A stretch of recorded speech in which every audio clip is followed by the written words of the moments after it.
விடியற்காலை ஒரு கனவு, ஒரு விசித்திரமான கனவு. எப்பொழுது அந்த கனவு ஆரம்பித்தது என்று தெரியாது. ஆனால் கிச்சனிலே சத்தம் கேட்டு விழித்து கொண்டேன்.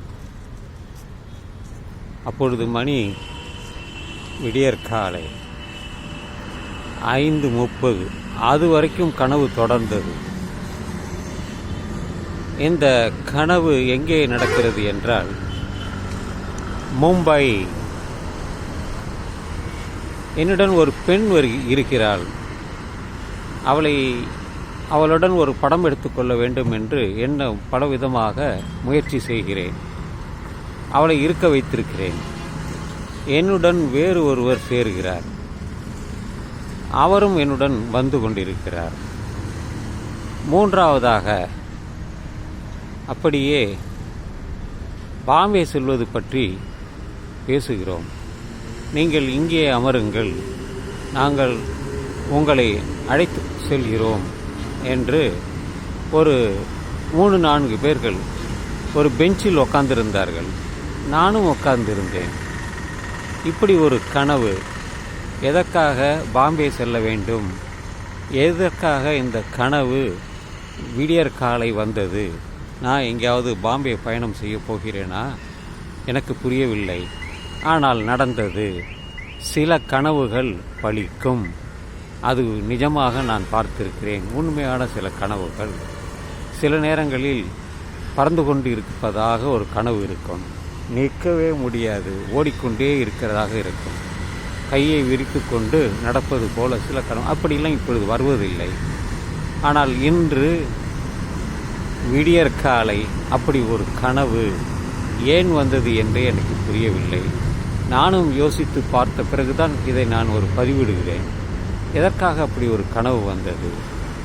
பாம்பே போகிறோமா? எதற்காக ஒரு பெண் என்னுடன் சேர்ந்து கொள்கிறாள்? மற்ற இருவர்கள் சேர்ந்து கொள்கிறார்கள்.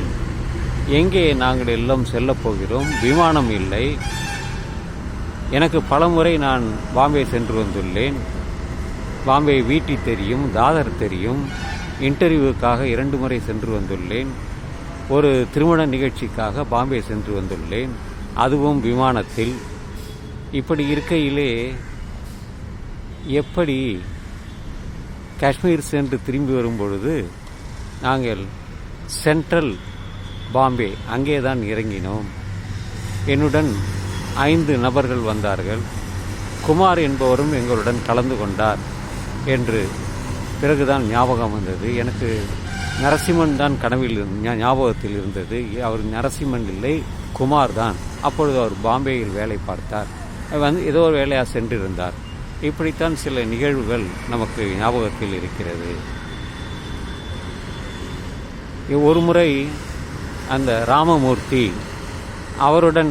அவர் விமானத்தில் வந்தார் இன்டர்வியூக்கு. நான் தோற்று போனேன். ஆனால் அவர் சவுதிக்கு அங்கே அவருக்கு வேலை சென்றார். 2 வருடம் நன்றாக வேலை பார்த்தார். பல இடங்களில் அவர் சென்றுள்ளார். நல்ல நண்பர். இப்படி பல கனவுகள் வந்து போனாலும் அதில் இணைந்துள்ள பல நினைவுகளும் நம்முடன் இருக்கிறது என்பதைத்தான் இந்த நிகழ்வின் மூலம் நான் உங்களுக்கு தெரிவிக்கிறேன். ₹72 நீங்க தான் கொடுத்தீங்க, ₹70 கொடுத்துருக்கீங்க.